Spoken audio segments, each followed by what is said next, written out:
Sir सबसे पहले बहुत शुक्रिया आपका। आपने अपना बड़ा कीमती वक्त जो है वो हमें दिया ताकि हम आज कम्बोवल टीवी के लिए बात करें। मैं चाहूँगा कि आप हमारे नाजरीन को अपने इब्तदाई हालात ज़िंदगी, आपकी एजुकेशन और स्टूडेंट लाइफ की जो पॉलिटिक्स है उसके बारे में रोशनी डालिए। बिस्मिल्लाहिर्रहमानिर्रहीम। जज़ाकल्लाह, बहुत शुक्रिया आसिम कम्बो साहब।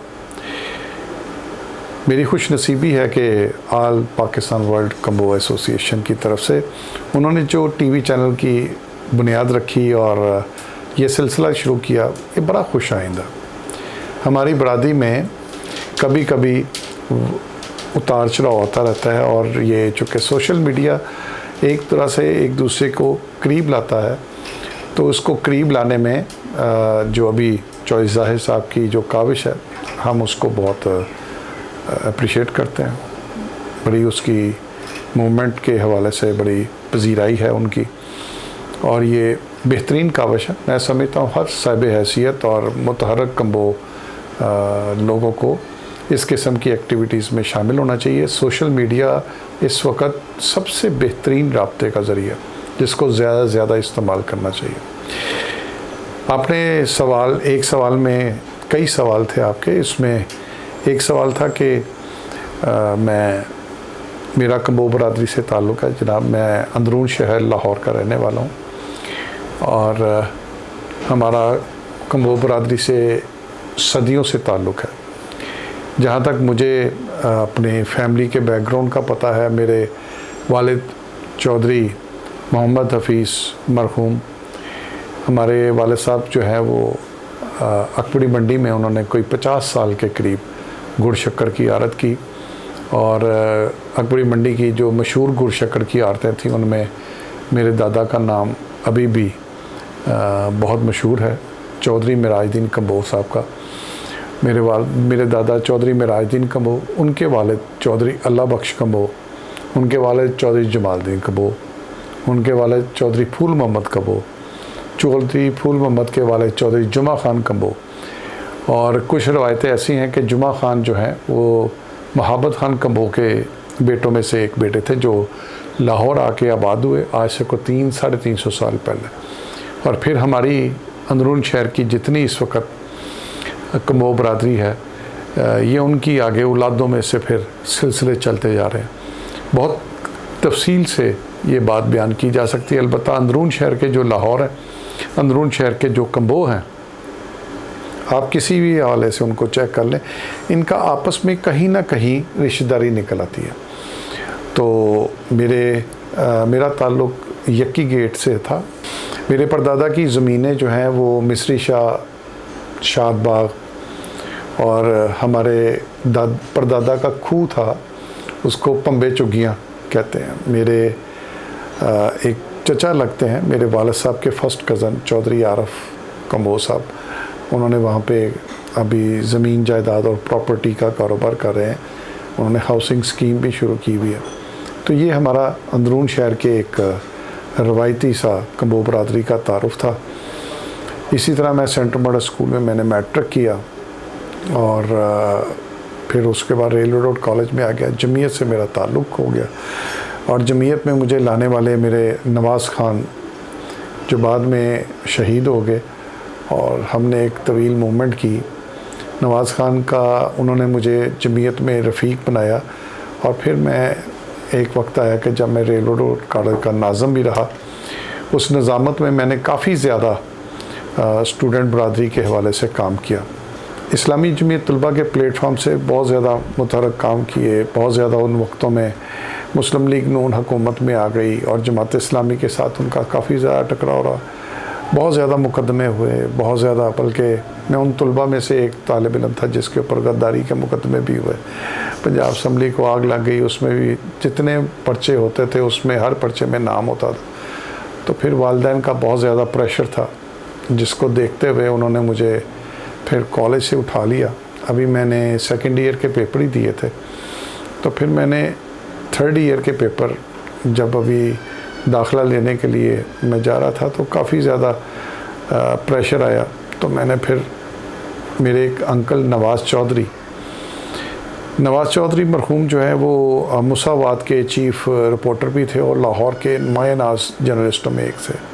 उनकी सिफारिश से मैंने फिर जंग अखबार से स्टार्ट लिया और बतौर प्रूफ रीडर मैंने वहाँ से काम किया। फिर उसके बाद वक्त के साथ साथ उन वक्तों में जो जर्नलिस्ट बीए नहीं किया होता था उसको वो सब एडिटर या रिपोर्टिंग नहीं कर सकता था। जंग किस सन में आपने जंग को ज्वाइन किया था? ये 87 की बात है और मैंने उस वक्त चूँकि मैं नौजवान था, रात को मैं जंग अखबार में काम करता था और सुबह को फिर मुझे एक और अखबार उस वक्त शुरू हुआ, उसका नाम था रोज़नामा शहाब। तो मैंने उसमें भी काम करना शुरू कर दिया। तो सुबह मैं शहाब में काम करता था, रात को मैं जंग में काम करता। मेरे वालिदैन ने मुझे 2 नौकरियों में फंसा के ना मुझे कोशिश की कि मैं स्टूडेंट पॉलिटिक्स से किसी तरह से हट जाऊं। इसी तरह फिर जद्दोजहद चलती रही और फिर मैंने बीए किया। बीए करने के बाद मुसावात में मैं बतौर सब एडिटर चला गया। उसके बाद फिर मैंने दोबारा जंग ज्वाइन किया और जंग में फिर मैं बतौर आर्ट एडिटर मैंने काम किया। फिर मैंने मास्टर्स में दाखिला लिया पंजाब यूनिवर्सिटी में। वहाँ पे भी फिर मैं जमीयत से वाबस्ता हो गया और लेकिन मेरी क्लासें पूरी नहीं थी, इसी तरह वहाँ पे भी कुछ मुकदमात का सामना करना पड़ा तो मुझे टर्मिनेट कर दिया गया जर्नलिज़म से। फिर मैंने वहीं से पंजाब यूनिवर्सिटी से ही मैंने फिर प्राइवेट पॉलिटिकल साइंस में फिर मास्टर्स किया। आप पंजाब यूनिवर्सिटी में गए और वहाँ पे जमीयत से आपका ताल्लुक़ भी हो गया, तो जमीयत का बंदा हो और पंजाब यूनिवर्सिटी में पढ़ता हो, लीडर तो बन ही जाता है। आप बताएं कि कितने सरगर्म थे आप उन दिनों में?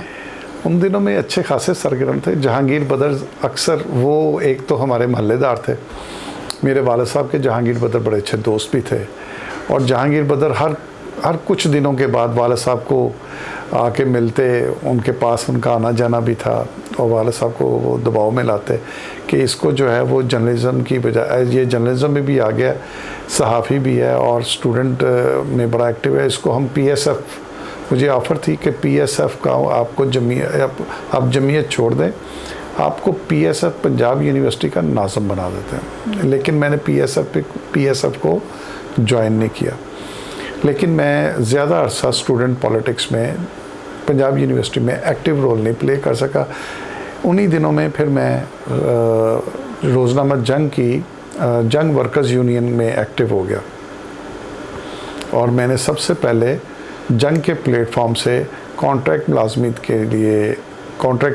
के लिए जद्दोजहद की और मैंने अदालत का दरवाज़ा खटखटाया, जिस पे फिर मीर शकील उर रहमान और दूसरे जंग की जो इंतज़ामिया थी उनसे फिर मेरी नाराज़गी शुरू हो गई।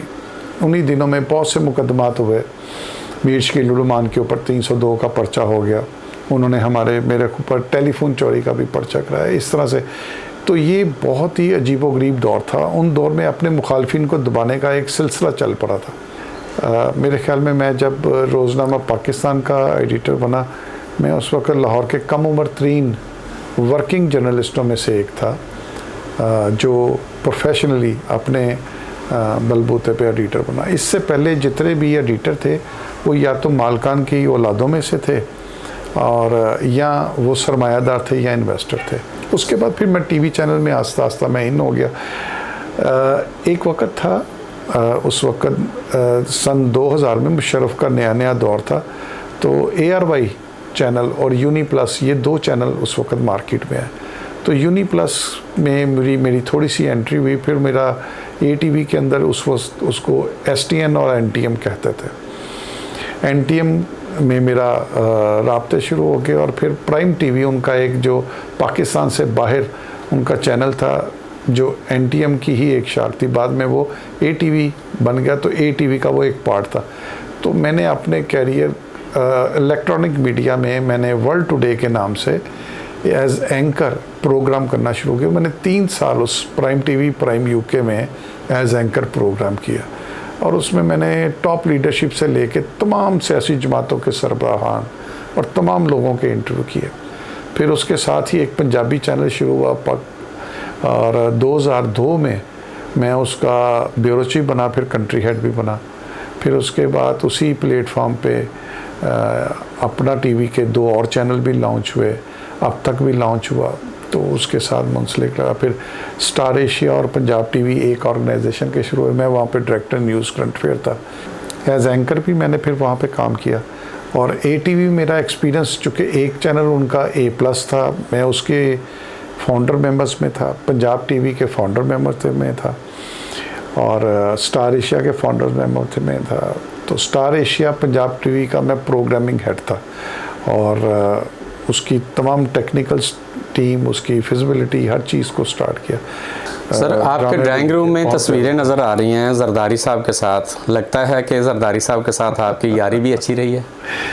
जी बिल्कुल। ये जब 2008 के इलेक्शन थे, उस वक्त मैंने जरदारी साहब का इंटरव्यू किया था एक।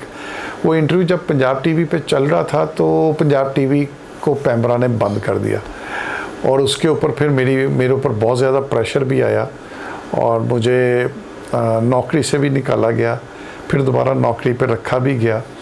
तो ये सिलसिले चलते रहते हैं जब आप ऐसे करते हैं। अलबत्ता जरदारी साहब से मेरी दोस्ती उस वक्त हुई जब मैं अपना टीवी में था। 2006 में इन्होंने मुझे फिर दावत दी, मैं फिर बिलावल हाउस दुबई गया, वहाँ जाके मैंने जरदारी साहब का पंजाबी में इंटरव्यू किया। जरदारी साहब को पंजाबी भी आती है? बहुत खूबसूरत। मेरे, अगर आप उसके ऊपर देखेंगे, यूट्यूब के ऊपर आप अगर सर्च करें, तो इमरान खान के पंजाबी इंटरव्यू, जरदारी साहब के पंजाबी इंटरव्यू, मोहतरमा बेनज़ीर भुट्टो के, नवाज शरीफ के, शहबाज शरीफ के, काजी हुसैन अहमद के, जितनी बड़ी लीडरशिप है, जितनी लीडरशिप सबके, और कई लोगों के। जरदारी साहब के तो मैंने कम से कम कोई दर्जन बार इंटरव्यू किए हुए हैं, हमीद गुल के किए, ये जितनी लीडरशिप थी। हाँ, उस दौर में सिर्फ मुशर्रफ का इंटरव्यू नहीं किया था, बाकी सबके इंटरव्यूज़ किए मैं। तो वो मैंने पंजाब टीवी में किए। पंजाब टीवी के अलावा फिर स्टार एशिया, अपना टीवी, ये उस वक्त पंजाबी चैनल्स में दोनों चैनल्स काफ़ी पॉपुलर थे। फिर ATV ज्वाइन कर लिया। कुछ अर्सा मैंने अपना टीवी की, दुनिया टीवी की कुछ प्रोग्रामिंग भी की, और इसी तरह जब A-लाइट चैनल शुरू हुआ, मैं उसका पहला डायरेक्टर प्रोग्राम भी था। इसी तरह A+ चैनल था, मैं उसका भी फाउंडर मेंबर था। उस वक्त मैं डायरेक्टर करंट अफेयर था, और उसकी प्रोग्रामिंग में कंट्रोलर प्रोग्राम के तौर पे मैंने काम किया। आप अपने 35 साल जर्नलिज्म का जो एक्सपीरियंस है, मौजूदा हालात की अक्कासी कीजिए। मौजूदा हालात को किस नज़र से देख रहे हैं? क्या चल रहा है हमारे मुल्क में? हमारे मुल्क में तो बड़ी सीधी सी बात है कि ये मुल्क हमारा आज़ाद नहीं हुआ, बल्कि ये तकसीम हिंद हुई। और लोगों को, चूँकि हमारी मुतालिया पाकिस्तान पढ़ाई जाती है, उनको असल वजह नहीं बताई जाती कि इस मुल्क की बुनियाद कैसे हुई।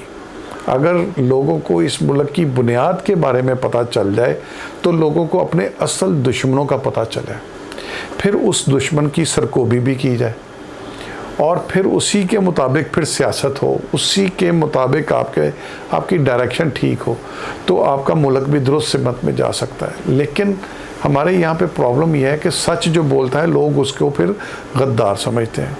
बस मैं ये समझता हूँ, मेरे नज़दीक ये है कि दो कौमी नज़रिया असल में मुसलमानों को तकसीम करने का नाम है, और जो तकसीम हिंद थी, असल में मुसलमानों को उनका पूरा शेयर नहीं मिला था, मुसलमानों के साथ सख्त तरीन ज़्यादती भी थी। आज देख लें, मुसलमान 3 हिस्सों में तकसीम है, जबकि हिंदू एक प्लेटफार्म पे, एक मुल्क में, और वो ताकतवर है। तो जनरल फ्रैंक से लेके जनरल बाजवा तक जितने जर्नैल, 16 जर्नैल आए हैं, 16 आर्मी चीफ आए, ये सब एक दूसरे की फ़ोटो कापी है। 19-20 का फ़र्क है, इनमें कोई फ़र्क नहीं है। इनका तर्ज़ तकल्लुम, इनका तर्ज़ ज़िंदगी, इनका तर्ज़ नहीं का, इनका नौकरी का स्टाइल और इनका इस्टेब्लिशमेंट को चलाने का स्टाइल एक जैसे ही। तो हमारे मुल्क पे अमलन जो है वो आर्मी के ज़रिए अंग्रेज़ का निज़ाम मुसल्लत किया गया। 1857 की जंग आज़ादी के बाद, देखें आसिम साहब, मैं आपको एक बात बताऊँ, 1857 की जंग आज़ादी के बाद अंग्रेज़ों ने अपना निज़ाम और अपनी ज़ुबान लागू की। मुसलमानों की जो ज़ुबान थी उर्दू और फ़ारसी, उसको ख़त्म किया, उनके मदरसे ख़त्म किए। 1857 से पहले 100% आबादी हिंदुस्तान की पढ़ी लिखी थी, और आज देख लें, आज भी आपकी आबादी सिर्फ 20-25% पढ़ी लिखी है। अभी भी आप तालीम के मैदान में 70%, 75% आपकी आबादी अनपढ़ है। अगर आपने 1847 के बाद आज़ादी हासिल की थी, तो अपना निज़ाम लेके आते, अपनी ज़ुबान लेके आते हैं। आप तो अभी तक अपना ज़ुबान और अपना निज़ाम नहीं ला सके, तो आज़ादी किस बात को आप कैसे समझते हैं? कोई आज़ादी नहीं है। तो सब ये बताइएगा, एक जर्नलिस्ट जो होता है उसका अदब से भी बड़ा लगाव होता है। आप अदब में किसको पसंद करते हैं, किसको पढ़ते हैं? सर, मैं कॉलेज लाइफ में बहुत ज़्यादा शायरी की और अशार भी बहुत ज़्यादा लिखे, नज़में भी लिखी।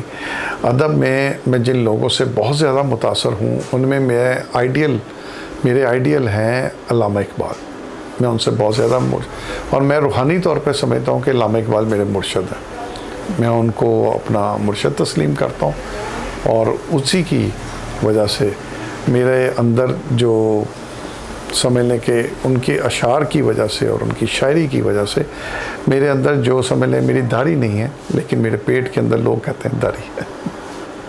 हमारी कम्बो कम्युनिटी इस वक्त कहाँ स्टैंड कर रही है? इस प्लेटफार्म को बेहतर करने के लिए, कम्बोवों को एक जगह इकट्ठा करने के लिए आपके पास कुछ तजावीज़ होंगी? बरादरी कोई भी हो, जब वो फैलती है तो उसको बरादरी का चूँकि सियासी मंशूर नहीं होता, और ये चूँकि कबीला भी नहीं है। हम कम्बो कबीला तो कहते हैं, कबीला नहीं है। ये तो पूरे हिंदुस्तान में आप चले जाएं, हिंदुस्तान के आप हर शहर में आपको थोड़े बहुत कम्बो लोग नज़र आएंगे। कबीले जो होते हैं वो किसी एक जगह पे होते हैं, किसी एक जगह पे महदूद होते हैं, किसी एक सूबे में उनकी अक्सरियत होती है। लेकिन कम्बो बरादरी आपको पूरे हिंदुस्तान में नज़र आएगी। तो कम्बो बरादरी की इसलिए बहुत सी तंजीमें हैं। जितनी ज़्यादा तंजीमें होंगी, मैं समझता हूँ कि जितनी ज़्यादा तंजीमें बन जाएं बहुत अच्छा है। और हर एक को हक़ है कि वो अपनी बरादरी के लिए काम करे। हर एक को हक़ है कि वो अपने मंशूर और अपने नज़रियात का प्रचार करे। आपकी बरादरी में जिसको जो अच्छा लगता है वो उसको ऊपर लेके आना चाहता है, तो ये बहुत अच्छा अंदाज़ है। मैं समझता हूँ सोशल मीडिया, आप ये समझ लें कि जितनी कम्बो बरादरी की तंजीमें बनेंगी कराची में, सरगोदा में, मैं तो चाहता हूँ तहसील की सतह भी बने और यूनियन कौंसिल की सतह भी बने। अब तंजीम जो है वो कौंसल्स और अंजुमन की सूरत में सामने आ रही है, तो ये बड़ी अच्छी बात है। और मैं समझता हूँ सारी तंजीमों को एक दूसरे के साथ इंटरलिंक होना चाहिए। इस तरह अखबारात का पहले दौर था, उस वक़्त चौधरी हसनात कम्बो मेरे बड़े भाइयों जैसे हैं, हमने मिलकर बड़ा काम किया। हमने बहुत से अखबारात निकाले। और इसी तरह आसम कम्बो साहब आपके साथ मिलकर भी मित्र के प्लेटफॉर्म से हमने कम्बो बरादरी के लिए बड़े इंटरव्यूज़ किए।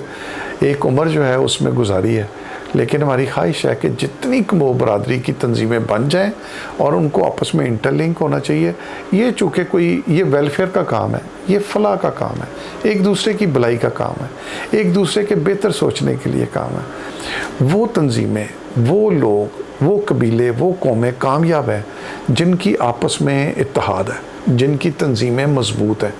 और वर्ल्ड कम्बो ऑर्गेनाइजेशन को चाहिए कि वो ज़्यादा काम करे, मजबूत हो और आपस में रिश्ते मजबूत करे और बाकी तंजीमों को भी अपने साथ लेके चले। अगर कोई आपको पसंद करता है ठीक है, जो पसंद नहीं करता तो आप रास्ता थोड़ा सा बदल लें, लेकिन आप काम अपने वेलफेयर का कभी ना छोड़ें। सर, आपका शुमार पाकिस्तान के बड़े नामवर जर्नलिस्टों में होता है, सहाफ़ियों में होता है। क्या आपकी औलाद में से भी कोई आपके नक्शे कदम पे चला सर? नहीं, मेरे 2 बेटे हैं, दोनों इंजीनियरिंग कर रहे हैं। बड़ा बेटा मेरा सिविल इंजीनियर बन चुका है, छोटा बेटा केमिकल इंजीनियरिंग कर रहा है, बेटी मेरी जो है प्री मेडिकल में है इस वक्त। तो जर्नलिज़म में इसलिए नहीं आया क्योंकि जर्नलिज़म का शोबा वक्त के साथ साथ बड़ी तेज़ी के साथ ज़वाल पजीर हुआ है। इसको हुकूमतों ने और ख़ास तौर पे मैं समझता हूँ जितना नून लीग ने इसको बर्बाद किया और जितना फ़ौज ने इस महकमे को तबाह किया, इस शोबे को तबाह किया, ये पैगम्बराना शोबा था। लेकिन हमारी फ़ौज ने इस पैगम्बराना शोबे को इतना ख़राब किया है, इसमें इतनी ज़्यादा उन्होंने क्या कहते हैं कि दखल अंदाज़ी की है, इसमें पैसे की ज़्यादती की, और फिर इस शोबे में आके उन्होंने जिस तरह सियासत में गंदे लोगों को ऊपर लेके आए हैं, फ़ौज ने मीडिया के अंदर भी गंदे लोगों को ऊपर लेके आई है। सर, ज़माना तालिब इल्मी का कोई ऐसा वाक़या जिसको आज तक आप भूले ना हो? ज़माना तालिब इल्मी में बड़े वाक़यात हैं। एक वाक़या तो मैं कभी भूल नहीं सकता, जिसमें मेरे दोस्त नवाज़ खान वो दयाल सिंह कॉलेज में शहीद हुए। उस वक़्त मैं मौके पे मौजूद था। फिर हम उनकी जो है वो ज़ख्मी हालत में उनको लेके हॉस्पिटल गए और वहाँ पे जाते ही उनकी डेथ हो गई। ये मेरी ज़िंदगी का एक बहुत बड़ा, मैंने उसका असर बहुत लिया। इस वाक़े को मैं कभी भूल नहीं सकता। और दूसरा वाक़या ये था कि चेरिंग क्रॉस के ऊपर एक मुजाहरा हो रहा था और एक हवाई जो है वो पंजाब असम्बली के अंदर चली गई और उसका मुकदमा हमारे ऊपर बन गया और मेरे ऊपर पहला दहशतगर्दी का पर्चा हो गया। पुलिस पकड़ के ले गई। घर वाले इन चक्करों में फिर उन्होंने मुझे बहुत डांटा भी और मेरी जो है वो तलबा सरगर्मियों के ऊपर मेरी उन्होंने काफ़ी ज़्यादा पाबंदियाँ भी आयद की और मैं जर्नलिज्म में आपका ताल्लुक़, आपके ख़ानदान का ताल्लुक़ चूँकि अंदरून लाहौर से है, अंदरून लाहौर का कोई वाक़या बताइए। सर, अंदरून लाहौर का एक वाक़या है, वो भी आपको मैं बताता हूँ। हमारे बहुत करीबी मेरे सगे फूफा, उनके बड़े भाई उस्ताद गुलाम महीउद्दीन लब्बा, उन्होंने मुझे, उनके साथ मेरी बड़ी अच्छी गपशप थी। उनको पता था मैं जंग अखबार में काम करता हूँ, तो उन्होंने कभी भी अपनी खबर, उस वक्त जंग अखबार अर्ली 90s में बहुत बड़ा अखबार था, उसमें एक छोटी सी खबर लगवाना और वो भी एक काउंसलर की खबर लगना बहुत बड़ी बात समझी जाती थी। तो वो अपनी खबरें मुझे लगवाते थे। लेकिन जब भी मियाँ नवाज, ये वो शहबाज शरीफ का हल्का था, और नवाज शरीफ शहबाज शरीफ जब भी दिल्ली गेट आते तो वो अपनी इलेक्शन कैंपेन जो है वो दिल्ली गेट से उस्ताद गुलाम महीउद्दीन लब्बा जो कंबो बरादरी के हमारे थे, और वो उस हल्के से 5 दफ़ा काउंसलर हुए और बड़े पॉपुलर थे अपने हल्के में। और मियाँ नवाज शरीफ उनको बड़े प्यार से लब्बा जी कह के बुलाते थे। लब्बा जी आज तुहाडी छत ते ना इसी पतंगबाजी करांगे। तो पतंगबाजी जब उनको मियाँ नवाज शरीफ का बड़ा शौक़ था, एक दफ़ा उस्ताद ने मुझे कहा कि आज रात को ना चांद रात ही है, वो बसंत से जो एक रात पहले होती थी उसको चांद रात का, मैं ना मियाँ नवाज शरीफ को इनवाइट किया। तो मियाँ नवाज शरीफ अपनी फैमिली के साथ उनकी छत पे भी आए, तो मुझे भी उन्होंने बुला लिया, मैं भी चला गया। तो मैंने देखा वहाँ पे पतंगबाजी हो रही है, मियाँ नवाज शरीफ पतंग लगा रहा है। तो वो कह रहे हैं नदीम तू भी पतंग ला, लेकिन तू ना कट्टनी नहीं मियाँ साहब दी पतंग, कटवानी है कट्टी ना तो एक तेन मैं लावांगा। और मियाँ साहब उस्ताद लब्बा ऐसे ही बोल। तो यकीन करें मैंने पेचा लगाया मियाँ नवाज शरीफ की पतंग के साथ, मैंने चाहा कि मेरी पतंग कट जाए लेकिन कट उनकी गई। मियाँ साहब बड़े नाराज़ हुए। तो मुझे अंदाज़ा हुआ मियाँ साहब जो है ना वो चाहते थे कि वो हर काम मैच फिक्स करके खेलने के आती थे, लेकिन कट उनकी पतंग गई। तो मियाँ फिर मुझे उस्ताद लब्बा से बड़ी झिड़कियाँ पड़ी, मेरे फूफा जी से भी और फिर मेरी बड़ी फूफो से भी। फिर उनकी जो छोटी ननंद है बाजी फरखंदा, वो बाद में वो भी काउंसलर हुई, नून लीग की बड़ी मशहूर लीडर थी, अल्लाह ताला उनको जन्नत नसीब करे। उनसे भी बड़ी झिड़कियाँ पड़ी। मैं उस वक्त छोटा था। अब सब ये कहते हैं ने जानबूझ के पतंग कटी है। अच्छा ये बताइएगा, क्या आज भी मुस्लिम लीग नून का यही वतीरा है कि वो मैच फिक्स करके खेलते हैं? मैं चूँकि नून लीग को उस वक्त से जानता हूँ जब इन्होंने स्टार्ट लिया था, और ये अनपॉपुलर थे, गैर जमाती थे। 1985 में गैर जमाती इंतखाबात कराए गए थे। तो अंदरून शहर में सबसे ज़्यादा अक्सरियत पीपल्स पार्टी के लोग, मेरे इस ख्याल में उस वक्त भी 70-80% लोग पीपल्स पार्टी के साथ थे और 5-10% आप समझ लें जमात इस्लामी के साथ थे या मजहबी जमात। और नून लीग, मुस्लिम लीग को तो कोई जानता भी नहीं था। ये तो फिर मियाँ साहब ने ये किया, एक तो वहाँ पे फ़ौज ने ये सारी चीज़ें मैनेज की, एजेंसियों ने मैनेज की। जनरल ज़िया-उल हक का दौर था। जनरल ज़िया-उल हक का दौर मैं समझता पाकिस्तान का बदतरीन दौर था। तो जनरल ज़िया-उल हक ने ये काम किया 85 में, उसने नून लीग बनाई। नून लीग वालों ने सबसे पहले गुंडे बदमाशों को अपने साथ बुलाया और मैच फिक्स करके इन्होंने इलेक्शन जीतने शुरू किए। मैं अब भी समझ, आज भी लाहौर में एक बार, लाहौर में अभी तक कभी भी साफ़ और शफाफ इलेक्शन नहीं हुए। मेरा अपनी बरादरी के लिए एक पैगाम है कि जो कौमें तालीम हासिल नहीं ना करती, जो इल्म नहीं हासिल करती, वो तरक्की नहीं करती। हमारी बरादरी में मैंने ये देखा है कि लोगों के पास पैसा भी है और उनके पास मौक़े भी हैं, लेकिन तालीम के मैदान में वो उस तरह से आगे नहीं आए जिस तरह बाकी अक़वाम आई हैं। तो हमारी बरादरी को चाहिए कि वो अपने बच्चों को एक तो तालीम दिलवाएं, और फिर जो अच्छे ओहदों पे पहुंच जाते हैं उनको चाहिए वो अपनी बरादरी को आगे लेके चलें। और दूसरा, साहिब हैसियत लोगों को चाहिए वो सियासत में ज़्यादा से ज़्यादा अपना रोल प्ले करें। हमारी बरादरी सियासत में बहुत कम अपना किरदार अदा करी है, जिसकी वजह से ओवरऑल हम बहुत पीछे हैं। आप ये देख लें कि बरादरी, अगर हम उनको लोगों की तादाद के हवाले से देखें तो ये एक बड़ी बरादरी है, लेकिन सियासत में हमें सिर्फ 2-3 नाम ही नज़र आएंगे, एक अख्तर रसूल और एक सेनेटर एजाज चौधरी। उसके बाद पूरी बरादरी में एक बहुत बड़ा खला नज़र आता है। तो इसलिए मेरा ये पैगाम है साहिब हैसियत लोगों से कि वो अपने माल का, अपने असबाब का एक थोड़ा सा हिस्सा अपनी बरादरी के लिए खर्च करें और सियासत में जो लोग आगे आ रहे हैं उनको सपोर्ट करें। और जितने ज़्यादा लोग सियासत में आएंगे, आपकी बरादरी उतनी ज़्यादा पॉपुलर होगी और आपकी बरादरी के उसी तरह काम भी होंगे। जी नाज़रीन, आप नदीम चौधरी कंबोज साहब की गुफ्तगू सुन रहे थे। उन्होंने अपने तजर्बे की रोशनी में मुल्की हालात के बारे में भी खुलकर तज्ज़िया किया और सहाफ़त के बारे में भी, और कंबोज बरादरी एक प्लेटफार्म पे इकट्ठी कैसे हो सकती है और तरक्की कैसे कर सकती है, उन्होंने अपनी तजावीज़ भी दी। उम्मीद है हस्बे रिवायत आपको ये प्रोग्राम पसंद आया होगा। मेरी वही फिर आपसे रिक्वेस्ट कि आप हमारे चैनल को सब्सक्राइब कीजिए, वीडियो को लाइक एंड शेयर कीजिए और कोशिश कीजिए कि जितने भी गयूर नौजवान हमारी कंबोज बरादरी में हैं, ये इंटरव्यू इस तरह का उन तक पहुँचे ताकि वो इससे मुस्तफ़ीद हों। इंशाल्लाह अगले प्रोग्राम में मुलाकात होगी। तब तक के लिए आसिम कबो को दीजिए इजाज़त। खुदा हाफ़िज़।